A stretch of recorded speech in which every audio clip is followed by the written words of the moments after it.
My husband Timothy got sick and had to be hospitalized. Our granddaughter Tiffany approached Timothy with a gentle smile and took something out of the bag she was holding. "Grandpa, get well soon." It was a craft Tiffany had made. "Tiffany!" Timothy received it with a surprised look, and the next moment he tore it up as if he had realized something. "Wait, what are you doing, Timothy? Don't trample on Tiffany's feelings." But Timothy's eyes were cold. "Michelle, you don't get it?" "What?" Prompted by Timothy, I also took the craft in my hands. Upon closer inspection, the well-made craft had a message that read, "I want to go shopping again when you get better, Grandpa." "This is..." As I looked at the message, I remembered something that had happened just the other day. "I'm not good at making crafts." Tiffany had indeed said that. In the heavy air, we all fell silent. "Tonight's dinner is gratin and vegetable soup." "Oh, that sounds like the wine will go down well." "Please, drink in moderation." A casual conversation between husband and wife that take place every evening. I am Michelle, married to Timothy for 35 years. Timothy runs a construction company, and our life has been smooth sailing. "Dad, I actually got some good alcohol from a business partner today." Whispering to Timothy was our second son, Brian. Brian had spent several years abroad saying he wanted to study architecture during his college days, but now he lives with us. "That's my son. Let's have some right away." "Oh, Brian, don't spoil Dad too much." "Of course, I know." Brian was fascinated by the buildings Timothy worked on as a child, studied hard to become an architect, and achieved his dream of obtaining the necessary qualifications. Not only in his studies, but Brian was also popular and well-liked even when he was still a student. Timothy appreciated Brian's diligence and popularity and decided to make him the successor to the company. Brian has always been good at capturing people's hearts. "It's nothing out of the ordinary." I smiled at Brian's shy smile and glanced at my mobile phone to see a text notification. The text was from our eldest son, David, saying, "I can't get long holidays, so I won't be able to come home for a while." He must be busy as usual. David studied for 4 years at university to become a physiotherapist, obtained his qualification, and started living alone immediately after graduation. Before Brian came to live with us, David would come home every time he had a long holiday. "I want to eat your cooking, so I'm coming home, Mom." Seeing David happily eating a lot of food was a joy for me. However, a new wind blew in the 3rd year of David living away from us. When I served David dinner during one of his usual visits home. "Thanks for the meal." Unusually leaving some food behind, David seemed reluctant to finish his meal. "You usually eat more. Are you feeling okay?" David hesitated a bit before responding. "I fell in love at first sight with a woman I met at a party. I've been thinking about her so much I can't sleep at night." Listening to the conversation, Timothy looked happy. "She's really beautiful. Since she was the most approached by men, I need to step up my game." "You'll be fine, David." Timothy placed his hand on David's shoulder and said encouragingly, "Thank you." After receiving encouragement from Timothy, David went back home and started dating Heather a month later. Their relationship seemed to be going well, and a year later, they decided to get married. "I want the wedding to be grand since it's once in a lifetime." Along with the marriage announcement, Timothy called me for advice. "What kind of wedding do you want?" "Heather wants to do it in Hawaii." "Hawaii?" I was surprised by the unexpected answer and raised my voice. If I said I'm not good with planes, she got really upset and said, "Then let's have it at the biggest hotel in the city center." "Okay. I'll talk to Timothy about it." When I told Timothy, he was happy to have it at a famous hotel in the city center. "With everything coming up, it's going to cost a bit. I'll cover the wedding expenses." Thus, David and Heather's wedding was set to be a grand affair. Right before the wedding, when I first met Heather, she was indeed incredibly beautiful and her constant smile was memorable. It's nice to meet you. Thank you for covering the wedding expenses. Heather greeted us like that. I'm happy to see you guys looking so happy together. Please take good care of David. Yes. Seeing Heather respond so brightly, I thought we should build a good relationship. After the wedding went off without a hitch, David and Heather decided to build a house about 2 hours away from ours and started their new life. Initially, David seemed like he would come back to our house every vacation as before. Heather prefers to relax at home during vacations, so she's not keen on coming. He conveyed that through a text. I figured they wanted to spend time together as newlyweds. Around that time, Brian had returned home after getting his architect's license and started living with us again. A year later, when David and Heather had a daughter, they visited our house for the first time. She looks like Heather and is so cute. David and Heather introduced their daughter Tiffany with gentle smiles. Work keeps us busy. It's reassuring to have you guys nearby. We'll help as much as we can, so don't hesitate to ask if you're in trouble. Brian also nodded in agreement with our words. Thank you. I'm embarrassed to say I have a bit of a germ phobia and can't stay long in other people's houses, so I won't be able to visit so often. I see. We'd love for you to visit occasionally, but we won't push you. Thank you. After that, as Heather declared, she never showed her face at our house again, but David started calling us often instead. Mom, I need your help. We always welcomed David, who started conversations like this as if it were a catchphrase.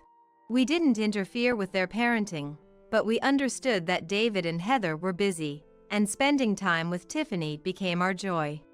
Time flew by, and before we knew it, Tiffany was 9 years old and had grown close to us. On a day when we took Tiffany shopping in place of the busy David and Heather. At the mall, Tiffany's eyes sparkled with interest in various things. Grandpa, what's that? Looking at a vendor selling balloons with a friendly smile, Tiffany asked curiously. That's called a balloon. Balloon? It has air inside, and if you don't hold it tightly, it will fly away into the sky. Saying so, Timothy bought a balloon and handed it to Tiffany. Wow, it's so light. Tiffany danced around happily, laughing. Amazing, right? Grandpa, thank you. After that, Timothy kept buying things that caught Tiffany's interest. A few days after a delighted Tiffany went home, we received another call from David. I might be late again today. David sounded apologetic, but we told him not to worry as we had already found several places where Tiffany could play. This park is spacious, so you can play a lot here. When Tiffany came to our house, we all went to the park, and Brian proudly spread his arms wide. Yay! I want to ride the swing. All right. Let's have a swing contest. Brian doted on Tiffany, playing with her to his heart's content as if she were his own daughter. Tiffany enjoyed running around, so it seemed she could have a lot of fun even at the park. On such a day, when we were spending time with Tiffany every week, Timothy unusually started coughing non-stop from the morning and seemed to be in pain. Timothy, are you okay? Yeah. It must be the dry air. Timothy tried to brush it off as nothing, but no matter how much water he drank or how many candies he sucked on, the coughing didn't subside. Dad, I'll take you to the hospital. I'm fine. Despite Timothy's bravado, his cough only got worse. Finally, he collapsed, coughing violently and spitting out blood. Timothy! Dad! Brian immediately rushed to Timothy, desperately calling out to him, but Timothy seemed unconscious and did not respond. Panicking, I called an ambulance, and Timothy was taken to the hospital, with Brian and I following behind. Upon arrival at the hospital and after receiving immediate treatment, fortunately, Timothy was not diagnosed with a serious illness and was told he could be discharged in a few days. However, Timothy needed to rest for a while. I went back home once to gather the necessities for his hospital stay and also informed David about it. Don't push yourself too hard. Tearing up, I held Timothy's hand. Yeah, I'll be careful. You'll get better soon, Dad. Relieved that Timothy could respond properly, we decided to return home. A few days later, Tiffany came to visit with David. Dad, are you okay? Yeah. You must be busy. Thanks for coming all the way down here. I'm relieved to see you're doing better than I thought. While David and Timothy spoke in a calm atmosphere, Tiffany unusually remained silent. Tiffany, say hello to Grandpa. Usually, Tiffany would greet us with a flower-like smile the moment she saw us, but even when prompted by David, she wore a stern expression. Thinking that Tiffany might be nervous because it was her first time in a hospital, I cheerfully said to her, Tiffany, you're wearing a lovely dress today. Tiffany was wearing a dress I had given her as a Christmas present. Thank you. Seemingly distracted by the compliment on her dress, her stern expression finally faded. Then Tiffany smiled, took a step towards Timothy, and took something out of the bag she was holding. Grandpa, get well soon. It was a craft Tiffany had made. Tiffany! Timothy received it with a surprised look, and the next moment, he tore it up as if he had realized something. What? Wait! Timothy, what are you doing? Don't trample on Tiffany's feelings. However, Timothy's eyes were cold. Michelle, don't you get it? What? Prompted by Timothy, I also took the craft in my hands. Upon closer inspection, the well-made craft had a message that read, I want to go shopping again when you get better, Grandpa. It wasn't made by Tiffany. In the chilly and heavy air, we all fell silent. While looking at the handwriting on the message, I remembered something that had happened just the other day. On a day reported by the news to have record-breaking cold weather, David called as usual. Sorry, Tiffany's come down with a fever, and neither Heather nor I can come back right away. That's tough. I'll come pick her up right away. Tiffany, who had caught a cold, was left in our care and had been bedridden for a while. Get well soon. While taking care of her meals and clothing, I spent my free time making crafts for kids. Gradually, Tiffany, who had been semi-conscious, began to recover. Grandma. Tiffany. Finally able to speak, Tiffany blinked a few times and then looked at the craft I had made. What's that? This is a craft I made hoping you'd get better from your illness. That's amazing. I'm not good at making crafts. Oh, is that so? Let's do it together when you're feeling better. Yeah. Grandma, thank you. Tiffany had indeed said that. Not much time had passed since that day, and it was only last week that she had recovered enough to move around. Even if she had learned to make it by researching, the craft in front of us now was far better made than the one I had created. Not only that, but while the handwriting on the message resembled it, it was subtly different from the letters I received from Tiffany. Tiffany, it's okay, you can tell me. Who prepared this? In response to Timothy's question, Tiffany only bit her lip and shook her head. Tiffany? As Tiffany remained silent no matter how much we asked, Timothy sighed lightly and turned to David. David, all the receipts for the things I've bought Tiffany are kept at home. What? What's wrong all of a sudden? David, still clueless, looked at Timothy with a puzzled expression. Check the house for the items on the receipts when you get back. If they're not there, check the security cameras. What? In fact, we had been feeling something was off with Tiffany for a few months. Usually keen on new discoveries and always playing wholeheartedly at the park, her behavior gradually changed. On a pleasantly sunny day, when we planned to take Tiffany to the park as usual. Grandpa, the park is boring. We were surprised because Tiffany had never been reluctant to go to the park before. "Tiffany, are you feeling unwell?" "No, I just want a new toy." "What about the play kitchen we got you last time?" "That's not fun anymore." Tiffany, who had never been whiny or demanding before, made us think something was really up. "I see. Maybe Tiffany has outgrown it, or it's not suitable for her age." Initially, Timothy, facing Tiffany's first act of whimsy, indulgently bought her a new toy. However, Tiffany started to complain more frequently after that. "Grandpa, I already finished that game you got me last time." "Really? But it's only been a week. I think you might be playing too much games." We usually didn't comment on David's parenting style, but this made us question it. "Did you enjoy the game that much?" "Yes." "All right then, Tiffany, pick whatever you want next."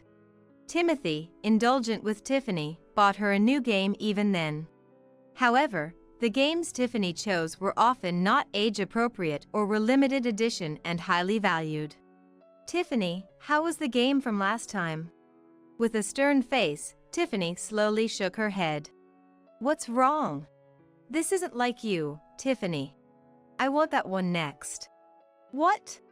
Ignoring Timothy's words, Tiffany made another request. "Was it fun? You must have felt something." Tiffany remained silent, just nodding slightly. "If you can't share your thoughts, I won't buy a new game." "It was fun." Tiffany, seemingly panicked, finally responded, making even Timothy sigh. "Can you promise Grandpa not to play games too much?" "Yes, I promise." While Timothy continued to buy Tiffany new games, he grew suspicious of her behavior and kept the receipts. Even as Tiffany requested more games, toys, and clothes, she rarely shared her thoughts on them.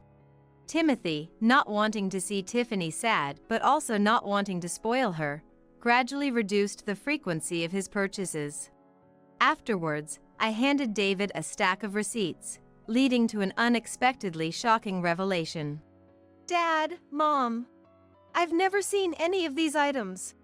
On the day Timothy was discharged from the hospital safely, David and Tiffany came to our house and said that. "I knew it. But that's not all." David turned to Tiffany and fell silent. "Tiffany, want to play with me?" Brian quickly took Tiffany out of the room, showing quick thinking. David then pulled out his mobile phone and showed us footage he had recorded from the security cameras. "Okay, Tiffany? Ask Grandpa nicely, okay?" "Yes." The footage contained Heather instructing Tiffany to ask for expensive items. "What a thing to do!" Timothy couldn't hide his shock, but there was more to the footage. "You can't possibly play with all these things you got by yourself, right? This is something precious I got for my birthday." "Be quiet. What's yours is mine. I won't let you have all the fun."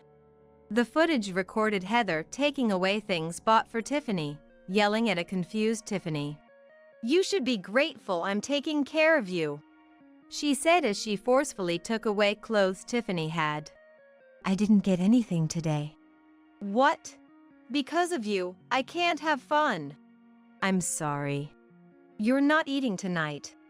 Ignoring Tiffany's apology, Heather left the scene. The footage continued, but it was too heartbreaking for me to watch any further. How terrible. To do such a thing to Tiffany. "I've been failing as a dad, not noticing what was happening while I was away for work." David's words, as he shook with sobs and tears streamed down his face, were tinged with frustration and anger. "There might be more she's hiding." "Yeah, I'm planning to hire a detective." Following that, David apparently did hire a detective as he said he would. The investigation revealed that Heather was having an affair. Not only that, but it also became clear she had been selling the items she made us buy through Tiffany to spend time with her lover. "I want to have a serious talk with Heather. I'll have Brian look after Tiffany and would like Dad and Mom to be there too." David came to us with a determined look, to which Brian responded seriously. Tiffany is safe with me. Of course. We have a lot we want to say to Heather as well. Thank you. Later, David entrusted Tiffany to Brian and brought Heather to us. I have work tomorrow, so please make it quick. Heather was defiant and cold as David broached the main topic. Heather, you've been hiding something, haven't you? What are you talking about? Crossing her arms, Heather raised her eyebrows. Everyone knows you've been cheating, Heather. When did I ever cheat? Heather pretended to be ignorant, so David presented her with the surveillance footage and photos obtained from the detective's investigation. Here's the proof. When did you? Confronted with the evidence, Heather showed a moment of disturbance. You're doubting me? In this day and age, such things can be fabricated. Heather's desperate excuse was met with David lining up evidence after evidence. I don't have the time to fabricate this much evidence. Just admit it already. The evidence piled up on the table was overwhelming. Glaring at the evidence resentfully, Heather finally opened her mouth. I thought marrying the son of a big construction company would let me live in luxury. Heather finally spilled her true feelings. But once we got married, I was told Brian was going to be the successor. I told you from the beginning I wasn't going into construction, so you can't blame me for your assumptions. That's not all. I was hoping to live with you in your parents' home in prime location, but because of Brian, I couldn't. Heather had been planning to move in with us upon marrying David, especially since Brian was abroad at the time. I had my sights set on it. Hearing Heather mutter this left us speechless with disbelief. Dad, Mom, and Brian have supported my dreams, allowing me to leave my parents' house and do as I please. You don't make enough money. Glaring at David, Heather raised her voice. I couldn't stand Tiffany getting more allowance and toys than me. She had been taking the allowance we gave Tiffany and selling the toys for money to spend with her lover. I thought I'd live a carefree life, but I've been made to feel so miserable and my dissatisfaction exploded. Heather spoke as if David was to blame, prompting him to sigh deeply. You spend too much. We could live comfortably without the wasteful spending. I can't forgive having to have our wedding in such a desolate place when I wanted it in Hawaii. Desolate? It's the biggest wedding venue in the States. It was clear from her words that Heather had been after David's money from the start. Timothy frowned deeply, holding his head in his hands. I couldn't stand it any longer. The toys for Tiffany have also decreased recently. It's clear they weren't for Tiffany's sake. I wasn't foolish enough to keep buying them. Timothy clenched his fists tightly, struggling to contain his anger at Heather for exploiting their child for luxury. I had no choice but to pretend Tiffany made them to please Timothy, but that backfired. Don't joke around.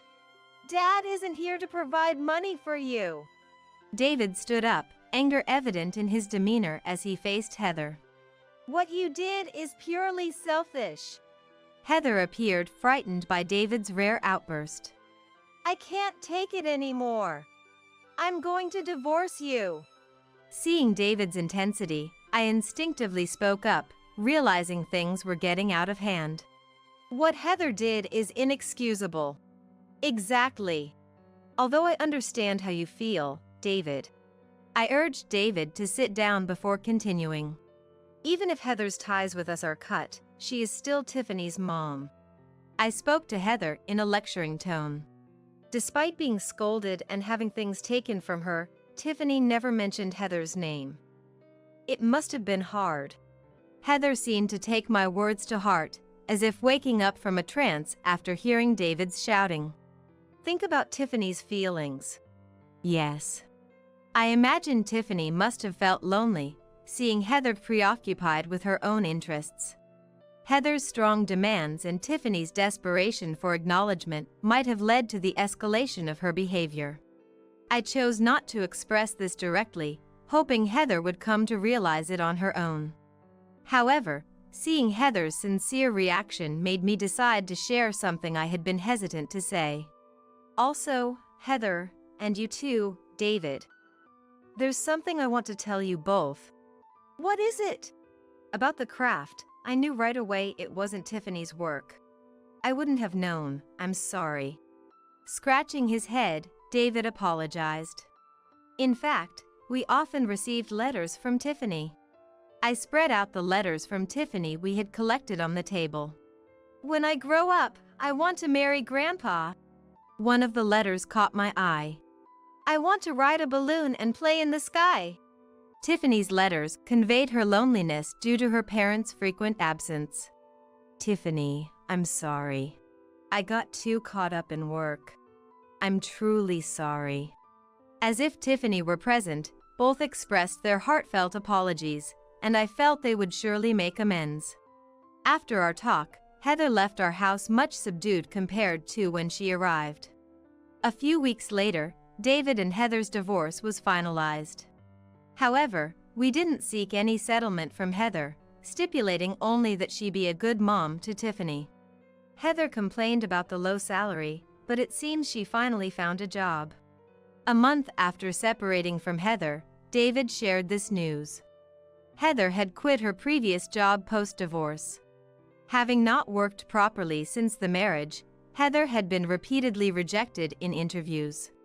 Well, if she's feeling the difficulty of working, that's good to hear. David's sentiment reflected his own journey to achieve his dreams, warming my heart. I want to make more time to talk with Tiffany. Things will get tougher from here, so why not move closer to our home? Yeah, I'll do that.